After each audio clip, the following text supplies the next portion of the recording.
ఇవాళ జనసేన అధ్యక్షుడు ఆంధ్రప్రదేశ్ రాష్ట్ర డిప్యూటీ సీఎం మీకు చిత్తశుద్ధి ఉంటే, మీకే కనుక చిత్తశుద్ధి ఉంటే మీ పార్ట్నర్ చంద్రబాబు నాయుడు గారు పార్టీకి సంబంధించి రాజమండ్రి అధ్యక్షుడు, రాజమండ్రి సిటీ అధ్యక్షుడు, మీ పార్టీలో రాజమండ్రి సిటీ అధ్యక్షుడిని, జనసేన అధ్యక్షుడిని ఏ రకంగా అయితే సస్పెండ్ చేశారో, ఏదో తప్పు చేశాడని, ఇది డైరెక్ట్గా రెడ్ హ్యాండెడ్గా దొరికేశాడు. ఇంతకన్నా దారుణం ఇంకోటి లేదు. వీళ్ళు శ్రీరంగ నీతులు చెప్పి లేని కేసుని తీసుకుని వచ్చి మిథున్ రెడ్డి గారు గౌరవ పార్లమెంట్ సభ్యుడిని అరెస్ట్ చేసి 71 రోజులు ఉంచారు. దీన్ని ఏమంటారు?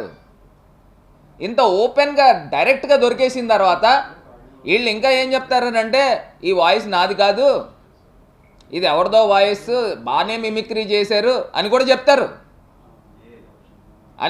అదేదో సినిమాలో మీరు చూస్తే సునీల్ వాళ్ళ భార్య వస్తుంది, ఎవరితోనే ఉంటే పక్కనే ఉంటాడు, పెళ్ళం ఊరెళ్తే సినిమాలో ఎవరున్నారు ఎవరు లేరు అని చెప్పి ఎలాగైతే భ్రమ కల్పిస్తాడో ఆ టైప్లో వీళ్ళు చేయగలరు.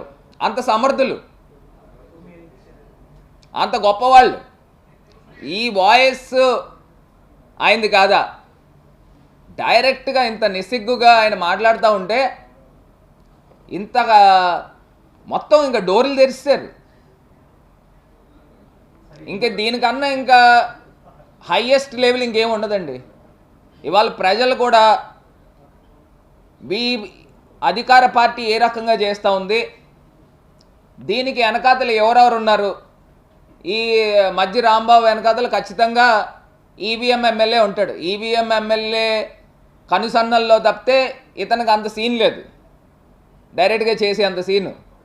ఎందుకంటే 39 షాపుల్ని ఈయన బెల్ట్ కట్టి, రింగ్ కట్టి ఆనంద్ రీజెన్సీలో కూర్చోబెడుతున్నాను, ఎక్సైజ్ సీఏలను కూడా రప్పిస్తున్నాను అని ఈయనే చెప్తున్నాడు. 2 సీఏలని రప్పిస్తున్నాం ఆనంద్ రీజెన్సీకి అని.